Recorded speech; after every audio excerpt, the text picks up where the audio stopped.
प्रभुपाद जी बोल रहे हैं कि जैसे प्रश्न था ना, मंगल मंगल का रास्ता क्या है। तो मंगल का रास्ता क्या है कि हम भगवान पे शरणागत हो, है ना। भगवान पे जब हम शरणागत होंगे तो वो मंगल का एक रास्ता खोल देगा हमारे हमारे हमारे लिए। ठीक है। और अगर हम ऐसा नहीं करते हैं, शरणागति नहीं होते, सोचते हैं कि सब कुछ हम ही कर लेंगे, तो वो एक अमंगल लेके आएगा हमारे लिए। ठीक है। तो हमारे हमको क्या करना चाहिए, भगवान पे शरणागत होना चाहिए, गुरु पे शरणागत होना चाहिए, है ना। अगर हम ऐसा नहीं करेंगे तो जन्म जन्म मांतर तक हमारा जन्म होगा, दुख दुख भोगना पड़ेगा हमें। भगवान आश्रित वत्सल है, अगर हम उन पे आश्रित होंगे तो अवश्य वो हमारे रक्षा करेंगे, हमें अच्छा एक मार्ग दिखाएंगे, अच्छे गुरु से मिलाएंगे, है ना। तो एक्चुअली वो करना चाहिए हमें। দণ্ডবোধ প্রণাম সকল ভক্তকে। নরোত্তম দাস ঠাকুরের প্রেমভক্তি চন্দ্রিকার একান্ত ভক্তি থেকে 9 নম্বর শ্লোক। কাম ক্রোধ মোহ লোভ মত মাৎসর্য দম্ভ সহ স্থানে স্থানে নিযুক্ত করিব, আনন্দ করি হৃদয় রিপু করি পরাজয়, অনায়াসে গোবিন্দ ভজিব। 10 নম্বর শ্লোক। কৃষ্ণ সেবা কামাপনে ক্রোধ ভক্তি দেশী জনে, লোভ সাধু সঙ্গে হরিকথা, মোহ ইষ্টলাভ বিনে মদ কৃষ্ণ গুণ গানে, নিযুক্ত করিব যথা তথা। তো এখানে বলেছে ক্রোধ ভক্তি দেশী জনে। প্রভুপাদ চিরদিনই অন্টোলজি এবং মরফোলজি অর্থাৎ অন্তর্নিহিত উদ্দেশ্য এবং বাহ্য ব্যবহারের পার্থক্য সম্বন্ধে প্রচুর শিক্ষা দিয়েছেন। যে একালব্যকে তো মানা পড়েছিল দ্রোণাচার্য, মানে তখন শিখতে না করেছিল, কিন্তু একালব্য তো নিজেই গুরুর প্রতিমা বানিয়ে ওখান থেকে শিখে নিয়েছিল।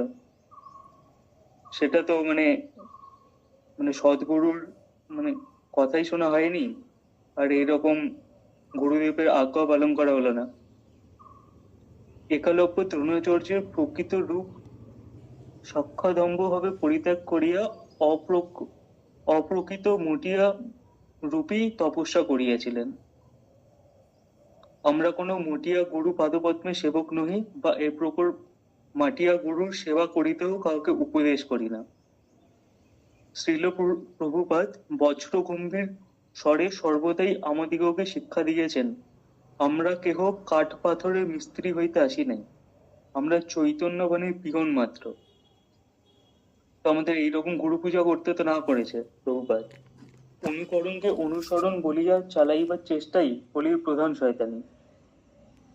শ্রীল প্রভুপাদ 1935 সালে জুন মাসে যখন দার্জিলিং শৈলে অবস্থান করিতেছিলেন, তখন রাজর্ষি কুমার রাও সাহেব শ্রীযুক্ত সরণীনন্দন নারায়ণ এবং বেদান্ত ভূষণ মহাশয় শ্রীল প্রভুপাদের সাক্ষাৎ উপস্থিত হইলে তাহার সহিত কিছু কথোপকথন। প্রভুপাদকে তখন তারা জিজ্ঞেস করছেন, প্রভুপাদ কিছুদিনের মধ্যেই তো ভারত ও ভারতের বাহিরে 50টি মত প্রতিষ্ঠিত হইল, পৃথিবীর কত লোক আপনার কথা গ্রহণ করেছেন?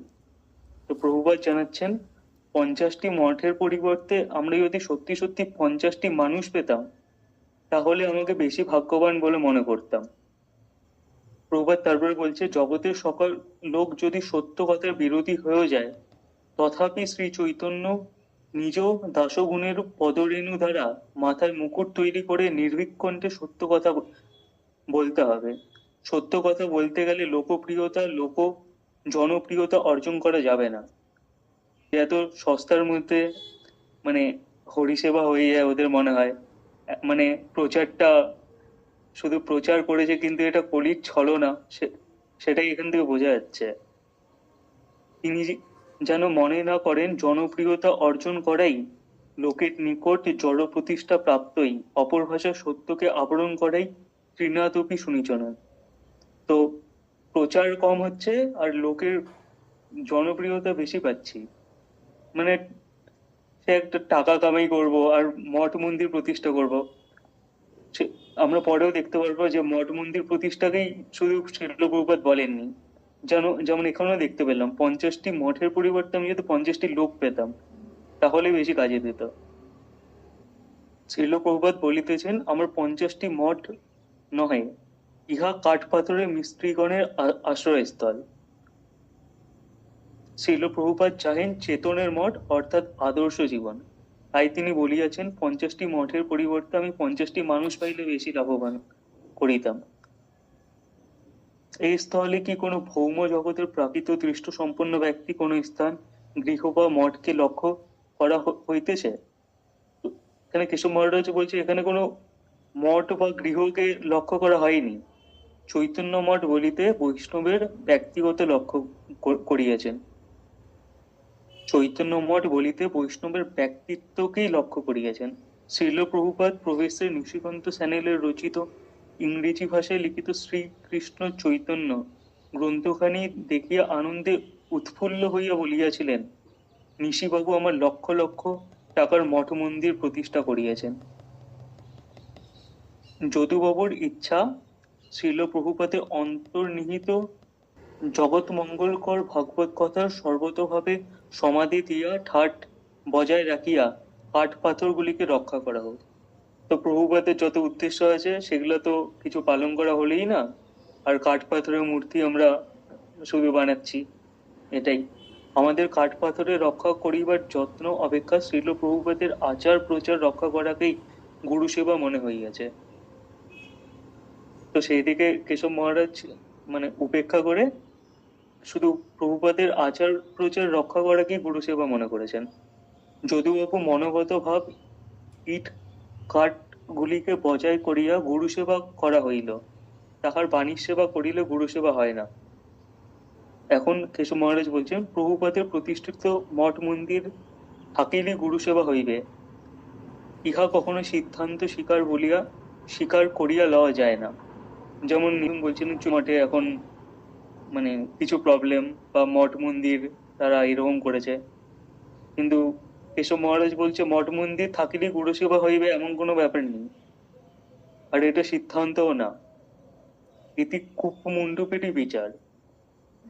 তো আজকে এতটাই থাক, যে মঠ মন্দিরটা তো জাস্ট একটা ছিল, কিন্তু প্রকৃত তো প্রভুপাদের বাণীর রক্ষা করা, সেটাই আসল বিষয়। আর এটা একলব্য আর কি এটা কানেকশনটা বুঝলাম না, একলব্য আর ওই যে যদুবংশী। একলব্য যে এরকম মানে একলব্যকে তো আর শিখায়নি দ্রোণাচার্য, হ্যাঁ হ্যাঁ, সে তো ছলনা করে শিখছে নাকি? কিন্তু কিন্তু একলব্য কি করেছিল, দ্রোণাচার্যের মূর্তি বানিয়ে ওটাকে পূজা করে শিখে নিয়েছিল সব। কিন্তু এইরকম তো হয় না, মানে মূর্তি বানিয়ে নিলাম আর সব শিখে নিলাম, প্রভুপাদের কোনো কথা শুনলাম না, কিন্তু নিজের মতো করে কিছু একটা করে নিলাম বা নিজের স্বার্থ পোষণ করে নিলাম। আর ওই যদুবংশী এটা কি এটা? যেমন এখন মানে বাস্তব জগতে যে এইরকম এখন দেখতে পাচ্ছি, প্রভুপাদের কোনো সিদ্ধান্ত নেই, মানে শিক্ষা প্রচার নেই, শুধু প্রচার করে চলছি, মানে মানে এই আমাকে ভালো বলুক বা উচ্চ পজিশনে চলে গেলাম, এরকম ব্যাপার। আচ্ছা আচ্ছা, ঠিক ঠিক, খুব সুন্দর আর্টিকেল। আমি হয়তো ভালো করে বুঝাতে পারিনি, বাট না, আর্টিকেলটা খুব সুন্দর কিন্তু যেহেতু আপনি চুজ করেছেন। হ্যাঁ, ঠিক আছে, ধন্যবাদ। दंडवत प्रणाम। पतित पावन शिल गुरु महाराज जी की जय। गौरी आचार्य भास्कर अष्टोत्तर शत श्री शिल भक्ति सिद्धांत सरस्वती ठाकुर शिल प्रभुपाद की जय। प्रभुपाद पार्षद दशम स्थान आचार्य वैष्णव वैष्णवी बिंद की जय। भजनानंदी भक्तबिंद की जय। समवेत भक्तबिंद की जय। আমি আজকে গৌরীয় কণ্ঠহার থেকে গুরুতত্ত্ব সম্পর্কে একটু বলবো। সদ্গুরু গ্রহণ বা শ্রৌতপন্থার আবশ্যকতা। তদ্বিজ্ঞানার্থম স্বগুরুমেব অভিগচ্ছেৎ সমিত পানিম শ্রুতিয়ং ব্রহ্মনিষ্ঠম। সেই ভগবৎ বস্তুর বিজ্ঞান প্রেম ভক্তি সহিত জ্ঞান লাভ করিবার জন্য তিনি মঙ্গলাখানি ব্যক্তি সমিত হস্তে মানে উপহার হস্তে বেদ তাৎপর্য অজ্ঞ ও কৃষ্ণ তত্ত্ববিদ সদ্গুরুর সমীপে কায় মনোবাক্যে গমন করিবেন।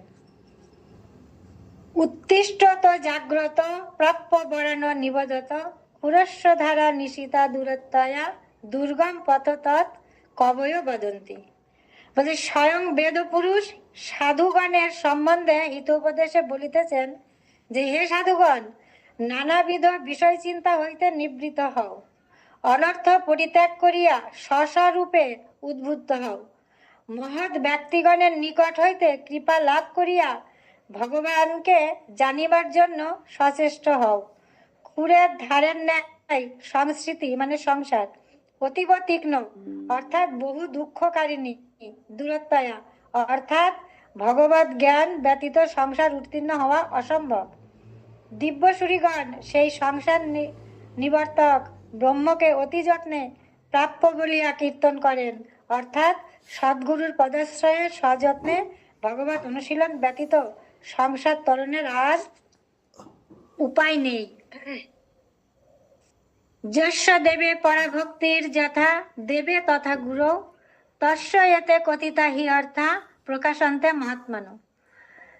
যাহার শ্রী ভগবানে পরাভক্তি বর্তমান, আবার যেমন শ্রী ভগবানে তেমনই শ্রী গুরুদেবেও শুদ্ধ ভক্তি আছে, সেই মহাত্মার নিকটে এই সকল বিষয় অর্থাৎ শ্রুতির মর্মার্থ উপদিষ্ট হইয়া প্রকাশ পাইয়া থাকে। নায়াম আত্মা প্রবচেন লভ্য ন মেধয়া ন বহু না শ্রুতেন যমেব এষ বিনুতে তেন লভ্যা তস্য আত্মা বিবৃণুতে তনুম শাম। এই পরমাত্মা বস্তুকে বহু তর্ক, মেধা বা পাণ্ডিত্য দ্বারা জানা যায় না। যখন জীবাত্মা ভগবানের প্রতি সেবনমুখ হইয়া পরমাত্মার কৃপা যাঞ্চা করেন, তখন তাহারই নিকট সেই পরমাত্মা স্বয়ং প্রকাশ তনু প্রকটিত করেন।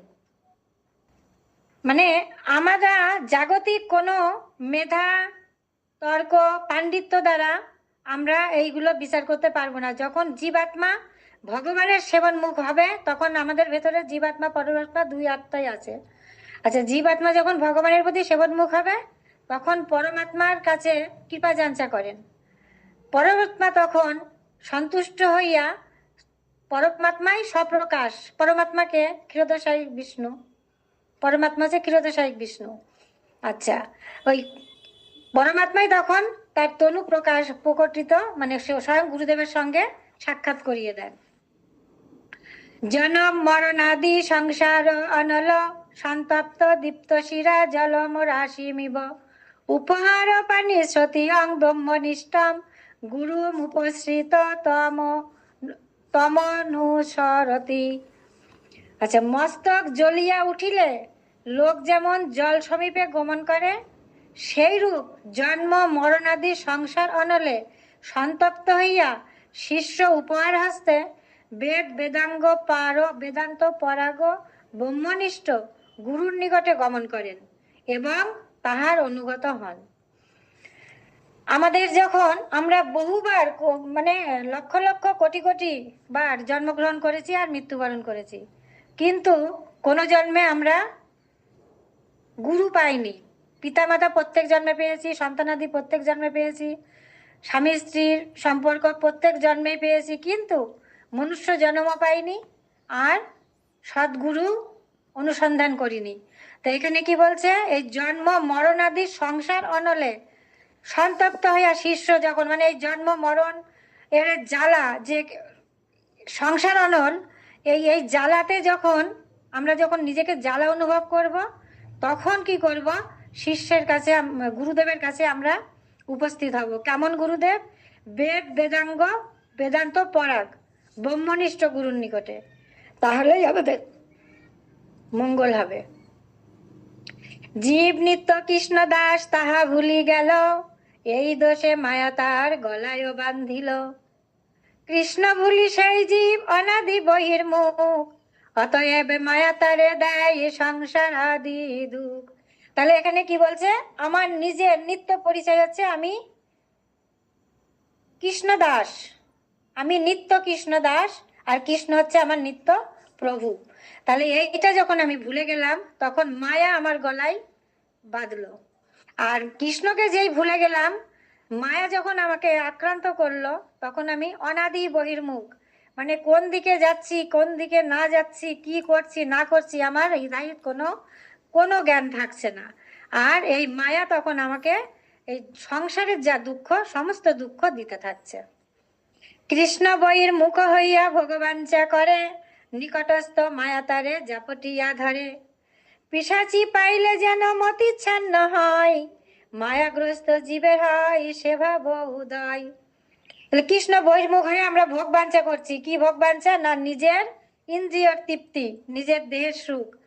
আর যখনই নিজের কৃষ্ণ ভুলে গিয়ে আমরা যখন নিজের সবকিছু করার চেষ্টা করি আর নিজের সুখ অন্বেষণ করি, তখনই মায়া আমাদের জাপটিয়ে ধরে আরো সেই সুখ ভোগ গুলো করানোর জন্য আরো আমাদেরকে অন্ধকারের দিকে ঠেলে দেয়।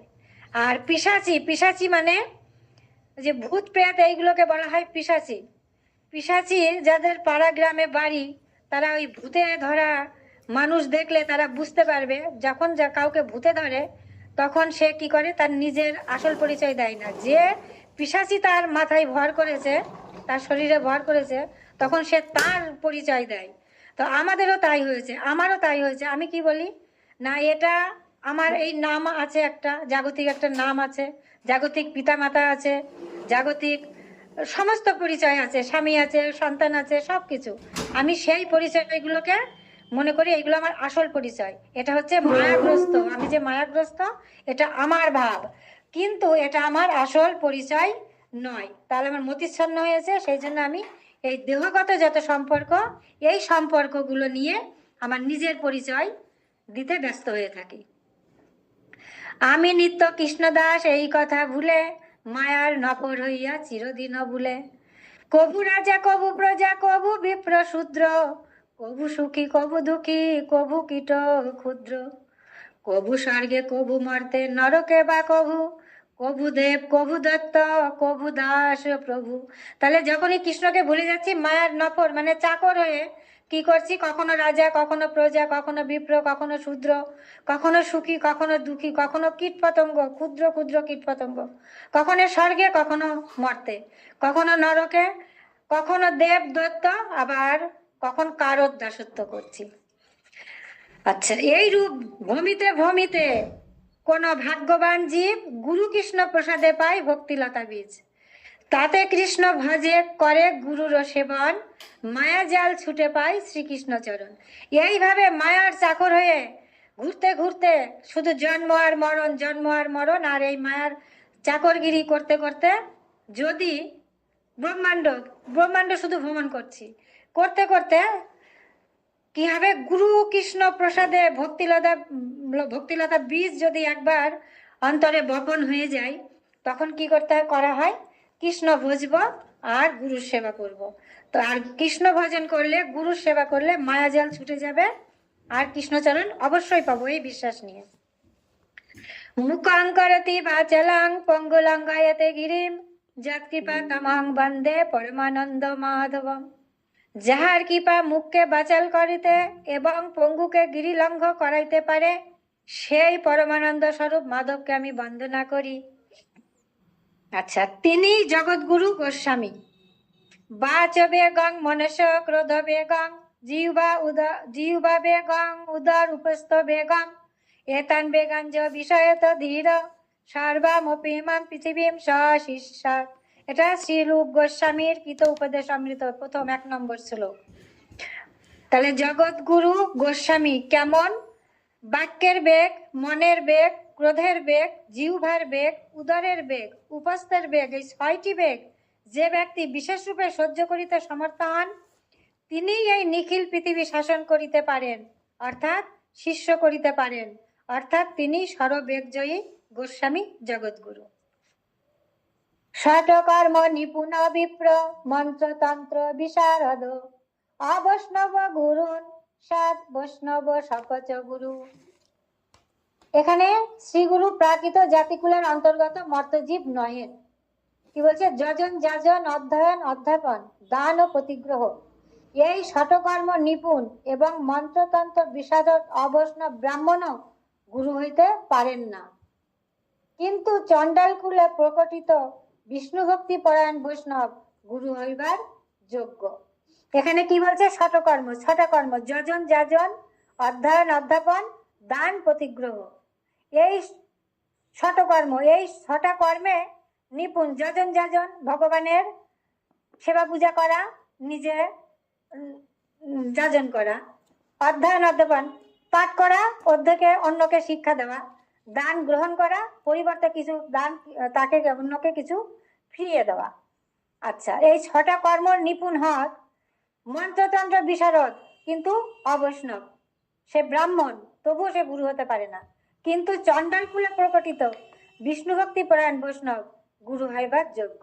তাহলে এখানে গুরু হওয়ার জন্যে কোনো জাতিকুলের কোনো প্রয়োজন নেই। জাতিকুল, অর্থ, মান, সামাজিক কোনো মান মর্যাদা, কোনো কিছুর প্রয়োজন নেই। এখানে আরেকটা কথা আছে যে মুচি হয়ে হয় সূচি যদি কৃষ্ণ ভজে, আর সূচি হয়ে হয় মুচি যদি কৃষ্ণ তেজে। তাহলে এখানে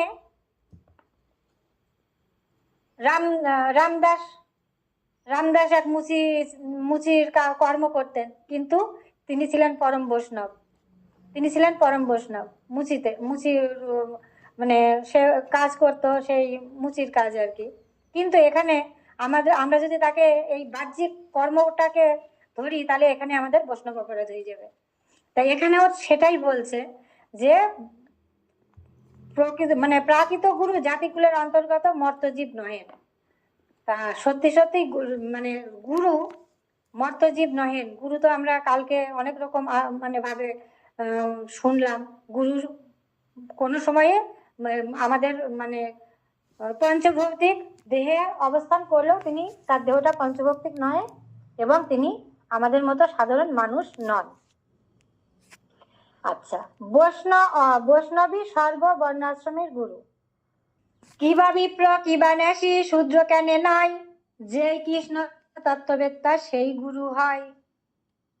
কিবা বর্ণী কিবা শ্রমী কিবা বর্ণ শ্রমহীন, কৃষ্ণ তত্ত্ববেত্তা যেই সেই আচার্য প্রবীণ।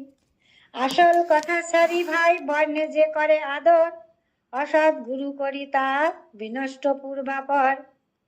তাহলে এখানে বলছে গুরু কে হতে পারে? কিবা বিপ্র কিবা ন্যাসী শূদ্র কেন নয়, যেই কৃষ্ণ তত্ত্ববেত্তা সেই গুরু হয়। তাহলে কৃষ্ণ তত্ত্ববেত্তা ব্যক্তি, সে যে কুলেই জন্ম হোক না কেন, যে বর্ণেরই হোক না কেন, সেই গুরু হবার যোগ্য। এখানে গীতায় একটা শ্লোক আছে, যজ্জাত আচরতি শ্রেষ্ঠ তত্ত্বদিব ইতর জন, সজাত প্রমাণম কুরুতে লোক তদ অনুবর্ততে।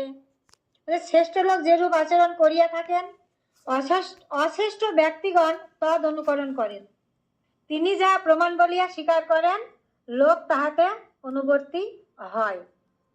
এই শ্লোকটা গীতায় ভগবান শ্রীকৃষ্ণ বলেছে যে শ্রেষ্ঠ লোক যেরূপ আচরণ করিয়া থাকেন, আর অশ্রেষ্ঠ ব্যক্তি তার অনুসরণ করেন না, অনুকরণ করেন।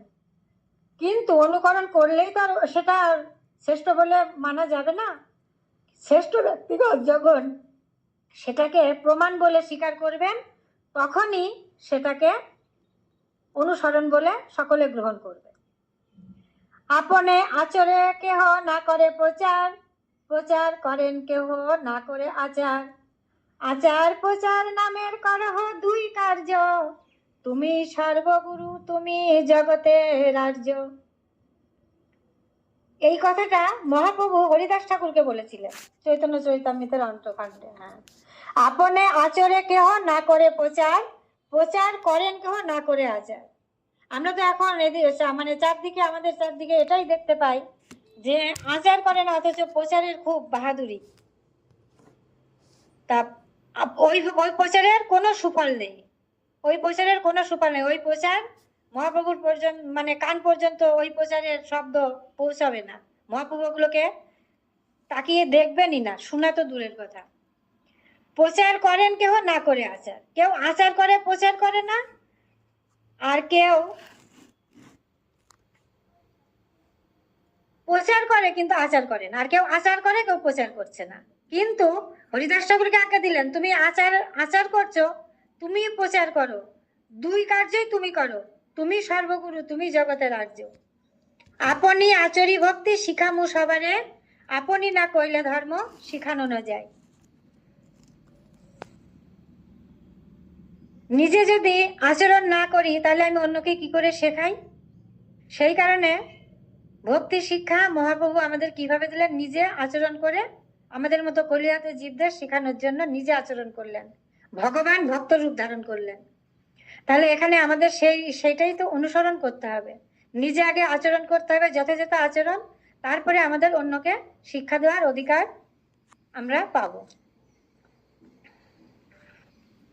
বন্দে গুরু নিশং ভক্তা নিশম ঈশ অবতারকান তৎপ্রকাশং চ তৎশক্তি কৃষ্ণ চৈতন্য সঙ্গকম। বলছে দীক্ষা শিক্ষাভেদে গুরুদয়, শিবাসাদি ঈশ ভক্তগণ, অদ্বৈত প্রভু প্রভৃতি ঈশ অবতারগণ, প্রভু শ্রী নিত্যানন্দ আদি তাহার প্রকাশ তত্ত্ব সকল, এবং শ্রী গদাধর আদি ঈশ শক্তিগণ, এই পঞ্চতত্ত্ব আত্মক ঈশ স্বরূপ মহাপ্রভু শ্রীকৃষ্ণ চৈতন্য নামক পঞ্চতত্ত্বকে আমি বন্দনা করি। গুরু কৃষ্ণ গুরুদয়, ভক্ত অবতার প্রকাশ, শক্তি এই ছয় রূপে করেন বিলাস। আগের শ্লোকটাতে এই ছয় প্রকাশ সের কথাই বলা হয়েছে। আর এই ছয় রূপে ভগবান ছয় রূপে নিজেকে প্রকাশ করে বিলাস করছেন। কৃষ্ণ গুরুদয়, শিক্ষাগুরু, দীক্ষাগুরু, ভক্ত, অবতার আর শক্তি, এই ছয় রূপে। গুরুতত্ত্ব দীক্ষাগুরু, যদ্যপি আমার গুরু চৈতন্যের দাস, তথাপি জানিয়ে আমি তাহারও প্রকাশ। গুরু কৃষ্ণ রূপ হন শাস্ত্রের প্রমাণে, গুরু রূপে কৃষ্ণ কৃপা করেন ভক্ত গণে। শিক্ষা গুরুকে তো জানি কৃষ্ণের স্বরূপ, অন্তর্যামী ভক্ত শ্রেষ্ঠ এই দুই রূপ। জীবে সাক্ষাৎ নাহি তাতে গুরু চৈত্য রূপে, শিক্ষা গুরু হয় কৃষ্ণ মহন্ত স্বরূপে। তাহলে গুরু কৃষ্ণ রূপ শাস্ত্রে প্রমাণ দিয়েছে, কৃষ্ণই গুরু রূপ ধারণ করে কলিহত জীবের উদ্ধার করার জন্য কৃষ্ণই গুরু রূপ ধারণ করেছেন। আর শিক্ষা গুরু কৃষ্ণের স্বরূপ, অন্তর্যামী ভক্ত শ্রেষ্ঠ এই দুই রূপ। জীবের সাক্ষাৎ নেই তাতে গুরু চৈত্য রূপে, শিক্ষা গুরু হয় কৃষ্ণ মহন্ত স্বরূপে। শিক্ষা গুরু, চৈত্য গুরু, মহন্ত গুরু। শিক্ষা গুরুই হচ্ছে চৈত্য গুরু, মহন্ত গুরু। কৃষ্ণ প্রসাদে গুরু কৃপা লাভ। কৃষ্ণ যদি করেন কৃপা কোনো ভাগ্যবানে, গুরু অন্তর্যামী রূপে শিখায় আপনে। তাহলে এখানে কি বলছে? যে আমরা গুরু পাই কৃষ্ণ কৃপাতেই। আর কৃষ্ণ যখন কৃপা করবে তখন আমরা গুরু পাবো, সদ্গুরু পাবো। আর গুরুর কৃপায় আমরা কৃষ্ণের কাছে পৌঁছে যেতে পারবো। আর গুরু অন্তর্যামী রূপে আমাদের যখন শিখিয়ে দেবেন যে কিভাবে কৃষ্ণের কাছে পৌঁছানো যায়, সেই রাস্তা বলে দেবেন। শ্রী গুরুদেব দিব্যজ্ঞান প্রদাতা অভিন্ন শ্রী রূপপাদ, অজ্ঞান তিমিরন্ধস্য জ্ঞানাঞ্জন শলাকয়া চক্ষুরুন্মিলিতং যেন তস্मै শ্রী গুরুবে নমঃ। শ্রী চৈতন্য মনোভীষ্টং স্থাপিতং যেন ভূতলে, স্বয়ং রূপম কদমজ্জম দদতি স্বপদান্তিকম। যিনি এই পৃথিবীতে শ্রী শ্রী কৃষ্ণ চৈতন্যের মনোভীষ্ট স্থাপন করিয়াছেন, সেই শ্রীল রূপ গোস্বামী কবে আমাকে স্বীয় চরণ সমীপে স্থান প্রদান করিবেন। আচ্ছা, এখানে গুরুদেবের একটা কীর্তন আছে, কীর্তনটা করি। চৈতন্য না, শ্রী নরোত্তম দাস ঠাকুরের প্রেমভক্তি চন্দ্রিকা থেকে। আচ্ছা, শ্রী গুরু চরণ পদ্ম কেবল ভকতি সদ্ম, বন্দাময়ী সাবধান মতে যাহার প্রসাদে ভাই এ ভব তরিয়া যাই, যাহার প্রসাদে ভাই এ ভব তরিয়া যাই, কৃষ্ণ প্রাপ্তি হাই যাহা হতে, কৃষ্ণ প্রাপ্তি হাই যাহা হতে, গুরু মুখ পদ্ম বাক চিত্তে করিয়ায়ক, গুরু মুখ পদ্ম বাক চিত্তে করিয়ায়ক, আর না করিহ মনে আশা, আর না করিহ মনে আশা, শ্রী গুরু চরণে রতি এই সেই উত্তম গতি, শ্রী গুরু চরণে রতি এই সেই উত্তম গতি, যে প্রসাদে পুরে সর্ব আশা, যে প্রসাদে পুরে সর্ব আশা,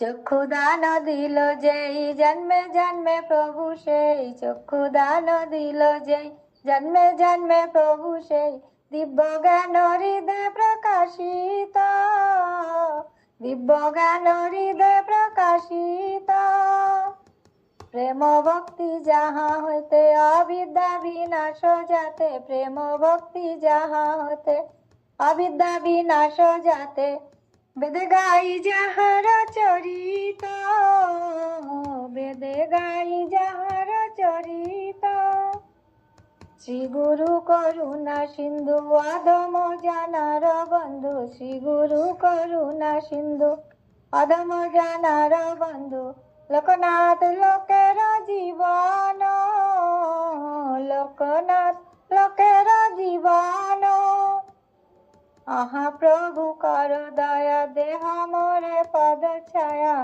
আহা প্রভু কর দয়া দেহ মোরে পদ ছায়া, এবে যাস গো সুখ ত্রিভুবন, এবে যাস গো সুখ ত্রিভুবন। জয় শ্রী শ্রী পতিত পাবন শ্রী গুরু মহারাজ কি জয়। আচ্ছা, তারপরে বলছে শ্রী গুরুদেব কৃষ্ণ শক্তি মুকুন্দ পেষ্ট, না ধর্মং না ধর্মং ন ধর্মং ন অধর্মং, শ্রুতি গণ নিরুক্তং কিল কুরু, ব্রজে রাধাকৃষ্ণ প্রচুর পরিচর্যাম ইহ তনু, শচী শুনু নন্দীশ্বর প্রতি সুতত্বে গুরুবরম, মুকুন্দ পেষ্টত্বে স্মর পরম অজস্রম ননু মন। বলছে হে মন, বেদে যাহা ধর্ম অর্থাৎ পুণ্য, অধর্ম অর্থাৎ পাপ বলিয়া কথিত হইয়াছে, তাহা তুমি কিছুই করিও না। ব্রজে শ্রী রাধাকৃষ্ণের প্রচুর পরিচর্যা বিস্তার করো এবং শচীনন্দ শ্রী গৌরসুন্দরকে নন্দনন্দন শ্রীকৃষ্ণ হইতে অভিন্ন জানিয়া ও গুরুদেবকে মুকুন্দ প্রিয়তম জানিয়া নিরন্তর স্মরণ করো। কি বলছেন? মনকে বলছেন মানে পূর্ণ কর্ম যা বেদে আছে সেই বেদ বিধি অনুযায়ী কর্ম করাকে পূর্ণ কর্ম বলে, আর বেদ বিধি বিহিত যে কর্ম নাই, যেগুলো অন্য অকাজ কুকাজ অকর্ম কুকর্ম করলে যেগুলো যে পাপ হয় সেইগুলোকে বলা হচ্ছে অধর্ম। বলছে এগুলো তুমি কিছুই করো না, ধর্মও করো না অধর্মও করো না, পাপও করো না পুণ্যও করো না, তুমি যা করো কি করতে বলছে? বলছে বোঝে রাধা কৃষ্ণের প্রচুর পরিচর্যা বিস্তার, মানে রাধা কৃষ্ণের সেবা করার কথা বলছে। আর শচীনন্দন গৌরসুন্দরকে নন্দনন্দন শ্রীকৃষ্ণ হয়তো অভিন্ন জানিয়া, মানে যেই গৌরসুন্দর সেই শ্রীকৃষ্ণ, আর গুরুদেব কৃষ্ণের মুকুন্দ মানে প্রিয়তম এই জানিয়া নিরন্তর স্মরণ করে। শ্রী গুরুদেব গৌর শক্তি গৌর প্রিয়তম, সাক্ষাৎ হরিতেন সমস্ত শাস্ত্রই রুক্তস্তথা ভাববত এব সদ্ভি, কিন্তু প্রিয় প্রবর্য প্রিয় এব তস্য বন্দে গুরু শ্রী চরণার বৃন্দম। এটা হচ্ছে বিশ্বনাথ চক্রবর্তী ঠাকুরের গুরুবাষ্টম কীর্তনের 7ম শ্লোক। তো কি বলছে এখানে? সমস্ত শাস্ত্রই শিষ্যের দৃষ্টিতে গুরুদেব সাক্ষাৎ হরি বলিয়া কথিত হইয়াছেন, এবং সাধুগণ গুরুকে তাহাই জানেন। তিনি যদি কিন্তু যিনি সদা প্রকাশরূপ হইয়াও কৃষ্ণ চৈতন্য দেবের প্রিয় সেবা অধিকারী, সেই গুরুদেবের চরণ পদ্ম গুরুর নিত্যদাস আমি বন্দনা করি। সমস্ত শাস্ত্রেই শিষ্যের দৃষ্টিতে গুরুদেব সাক্ষাৎ হরি, এটাই কথিত হয়েছে। আর সাধুগণ গুরুকে তাহাই জানেন, সব গুরুকে না, কিন্তু এখানে গুরুর চিন্তা হবে সদ্গুরু, যিনি যথাযথ আচার করে প্রচার করেন, সেই আচার্যবান গুরুদেবকেই বলা হচ্ছে যে সমস্ত মানে শাস্ত্রে তাকে হরি বলে জানা যাবে। কিন্তু সহজিয়া গুরু, মায়াবাদী গুরু, সহজিয়া সখীভেকে এসব গুরু হলে তাকে এইরকম মান দেওয়া কখনোই যাবে না। ठीक गुरु न सत सजन न सत पिता न सत जननी न सत दैवत न तत्सत न पतिश्च न सत न मोचयेत ज সমুপেত মৃত্যুম। এখানে কি বলছে? বলছে ভক্তি পথের উপদেশ দ্বারা যিনি সমুপস্থিত মৃত্যুরূপ সংসার হইতে মোচন করিতে পারেন না, ভক্তিপথের উপদেশ দ্বারা সমুপস্থিত মৃত্যুরূপ সংসার হইতে মোচন করিতে পারেন না, সেই গুরু গুরু নহেন, সেই সজ্জন স্বজন নহেন, স্বজন বা শব্দবাচ্য নহেন, সেই পিতা পিতা নহেন, অর্থাৎ তাহার পুত্র উৎপত্তি বিষয়ে যত্ন করা উচিত নহে। সেই জননী জননী নহেন, অর্থাৎ সেই জননীর গর্ভধারণ কর্তব্য নহে। সেই দেবতা দেবতা নহেন, অর্থাৎ যে সকল দেবতা জীবের সংসার মোচনে অসমর্থ, তাহাদিগের মানবের নিকট পূজা গ্রহণ করা উচিত নহে। আর সেই পতি নহেন, অর্থাৎ তাহার পানি গ্রহণ করা উচিত নহে। এখানে ভাগবতের শ্লোক এটা। হ্যাঁ, বলছে যে যে গুরু আমাদের এই যে মৃত্যুরূপ সংসার থেকে উদ্ধার করতে পারেন না ভক্তিপথের উপদেশ দ্বারা, সেই গুরু গুরু নহে। পিতামাতা নহেন যদি কৃষ্ণ ভক্ত সন্তান উৎপাদনে সে ব্যর্থ হয়। সেই জননী নহে, তাকে গর্ভধারণ করা উচিত নয়। আর দেবতা, সেই দেবতারও এই জীবের থেকে পূজা নেওয়া উচিত নয়। আর পতি নহে, যদি সে কৃষ্ণ ভজনে বাধা দেয় কিংবা কৃষ্ণ ভজনে তাকে সাহায্য না করে, কিংবা কৃষ্ণ ভক্তিতে তাকে মানে কৃষ্ণ ভক্তি সেও না করে। সেই সে পরম বন্ধু, সেই পিতা মাতা শ্রীকৃষ্ণ চরণে যেই প্রেম ভক্তি দাতা, সকল জন্মে পিতা মাতা সবে পায়, গুরু কৃষ্ণ নাহি মিলে ভজ হইয়ায়। তাহলে এখানে কি বললো? যে পরম বন্ধু পিতা মাতা, কোন পরম বন্ধু, কে পরম বন্ধু, কে পরম পিতা মাতা? যে শ্রীকৃষ্ণ চরণে যে আমাদের প্রেম ভক্তি দান করতে পারে সেই।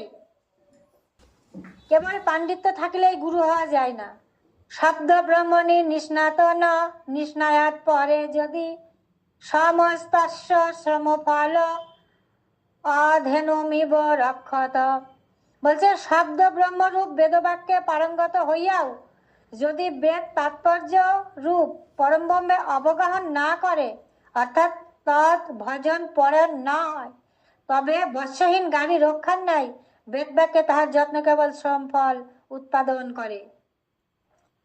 যেমন গাভী যদি বৎস না দেয় তাহলে সেই গাভীর থেকে দুগ্ধ পাওয়া যায় না, তেমনি কোনো বেদপারঙ্গ কোনো ব্যক্তি, কোনো ব্রাহ্মণ যদি বেদপারঙ্গ সব কিছু জানে, কিন্তু সে তাতে সেই রূপ আচরণ করে না, বেদ যা বলছে সেই রূপ আচরণ করে না, অর্থাৎ তার ওই শিক্ষা ওই বৎসহীন গাভীর নাই।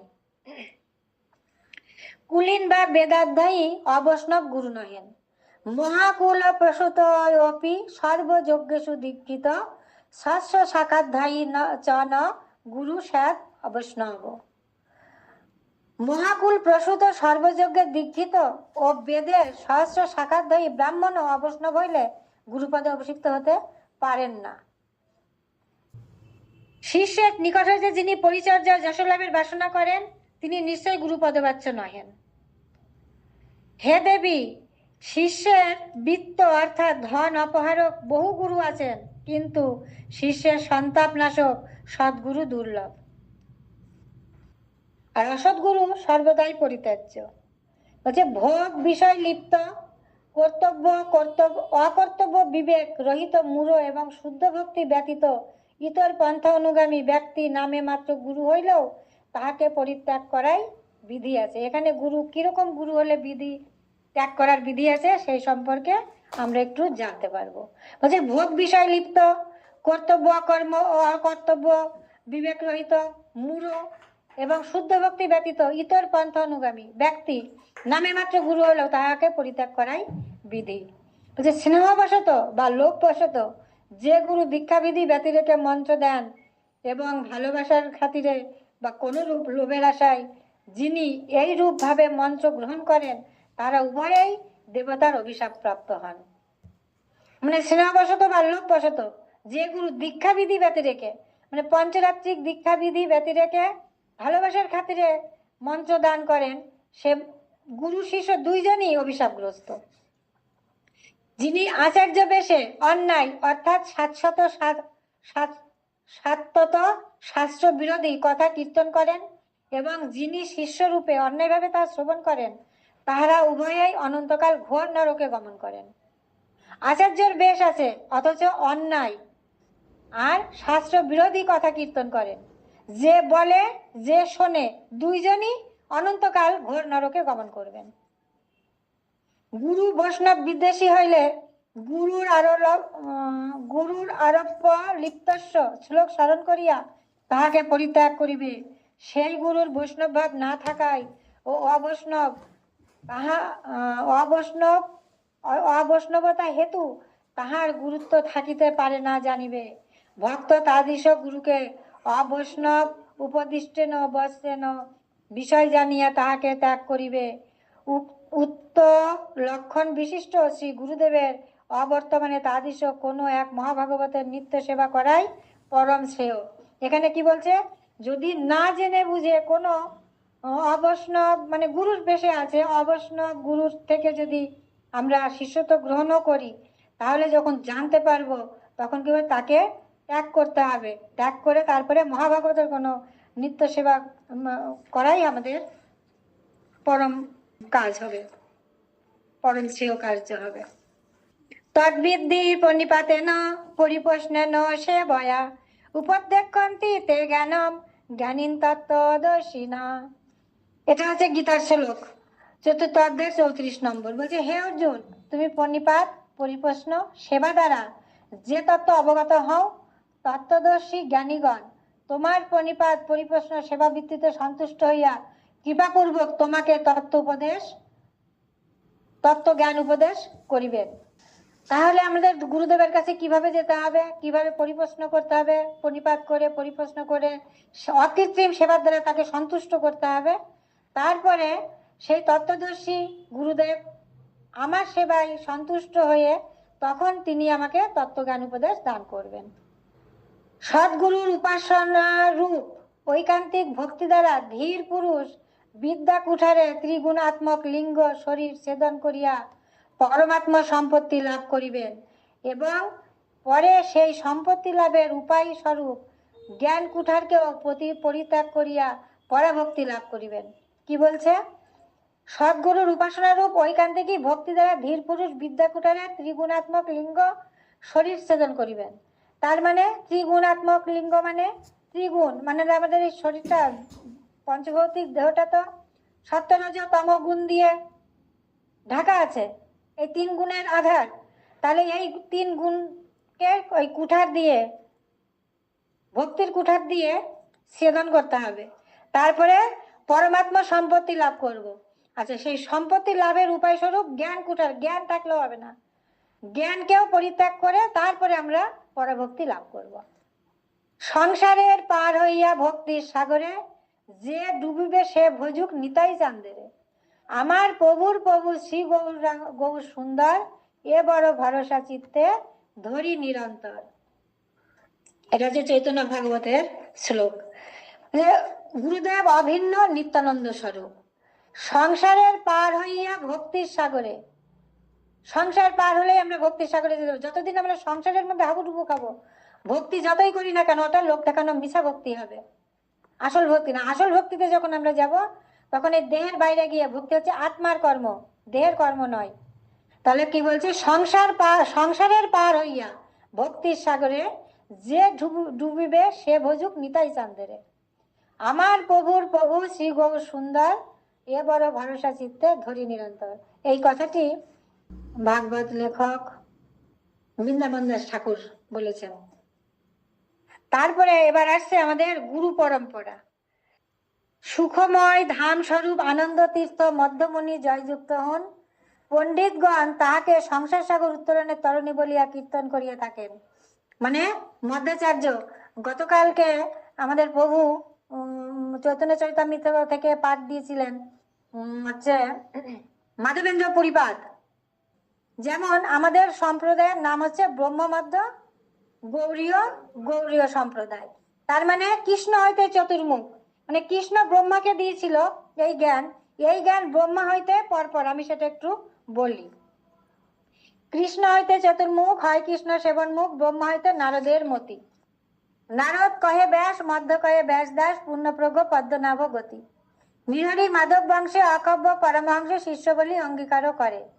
অক্ষব্যের শিষ্য যায় তীর্থ নামে পরিচয়, তার দাসে জ্ঞান সিন্ধু তরে। তাহা হইতে দয়ানিধি তার দাস বিদ্যানিধি, রাজেন্দ্র হইল তাহা হতে। তাহার কিঙ্কর জয় ধর্ম নামে পরিচয়, পরম্পরা যেন ভালো মতে। জয় ধর্মে দাস্যখ্যাতি শ্রী পুরুষ উত্তম জ্যোতি, তাহা হইতে ব্রহ্মণ তীর্থ সুরি। ব্যাসতীর্থ তার দাস লক্ষ্মীপতি ব্যাস দাস, তাহা হইতে মাধবেন্দ্র পুরী। মাধবেন্দ্র পুরী বা শিষ্যবাস শ্রী ঈশ্বর নিত্যানন্দ শ্রী অদ্বৈত বিভু। এই যে সেই মাধবেন্দ্র পুরীপাদ এখানে এসে গেলেন। আচ্ছা, এই মাধবেন্দ্র পুরীপাদের শিষ্য হচ্ছে ঈশ্বরপুরী নিত্যানন্দ অদ্বৈত। আচ্ছা, ঈশ্বরপুরীকে ধন্য করিলেন শ্রী চৈতন্য জগৎগুরু গৌর মহাপ্রভু। আর ঈশ্বরপুরীপাদের শিষ্য মহাপ্রভু। মহাপ্রভু শ্রী চৈতন্য রাধাকৃষ্ণ নয়ন রূপানুগ জনেরও জীবন। বিশ্বম্বর প্রিয়ঙ্কর শ্রী স্বরূপ দামোদর শ্রী গোস্বামী রূপ সনাতন। রূপপ্রিয় মহাজন জীব রঘুনাথ হন, তার প্রিয় কবি কৃষ্ণ দাস। কৃষ্ণদাস প্রিয়পর নরোত্তম সেবাপর, তার পদ বিশ্বনাথ হাস। বিশ্বনাথ ভক্তসাদ বলদেব জগন্নাথ, তার প্রিয় শ্রীভক্তি বিনোদ। মহাভাগবতবর শ্রী গৌর কিশোরবর, হরিভজন এতে যার মন। শ্রীভাষ্য ভানবীর বরা, সদাসেব্য সেবপরা, তাহার দ্বৈত দাস নাম। হ্যাঁ, এখান থেকে আমাদের প্রভুপাদ চলে আসলেন। এই হচ্ছে আমাদের গুরু পরম্পরা। এরপরে আছে ভক্তিবিলাস তীর্থ গোস্বামী মহারাজ। আচ্ছা, এই সব হরিজন গৌরাঙ্গের নিজজন, তাদের উচ্ছিষ্টে মোর কাম। এই হচ্ছে গুরু তত্ত্ব, গুরু পরম্পরা। তাহলে আমরা এখানে আজকে কি জানতে পারলাম একটু, যে কেমন গুরু কেমন হওয়া উচিত, আর কেমন গুরু হলে সে গুরু ত্যাগ করা উচিত। তাহলে আমাদের গুরু পরম্পরা আমাদের জানা হলো। এই কৃষ্ণ থেকে আমাদের এসছে, আর মাধবেন্দ্র পুরীপাদ থেকে, মহাপ্রভু থেকে শুরু করে পরপর এগুলো সব আমাদের জানা। আগের গুলো আমরা জানি না, কিন্তু এরপর থেকে মহাপ্রভুর থেকে এই পরপর যা আসছে এগুলো আমরা সবই নাম জানতে পারি। তাদের কীর্তনাদি আমরা কীর্তন করি। আচ্ছা, ঠিক আছে প্রভু, তাহলে ধন্যবাদ প্রণাম। আজকে আমি এখানেই বিশ্রাম দিচ্ছি। আর কেউ কিছু বলতে চাইলে বলুন। ধন্যবাদ প্রণাম। বাচ্চা কল্পতরু ভাষা সিন্ধু বয়ে বচ পতিতানাং পাবনেভ্য বৈষ্ণবেভ্য নমো নমঃ। সকল বৈষ্ণব চরণ। জয় নিতাই, জয় প্রভুপাদ।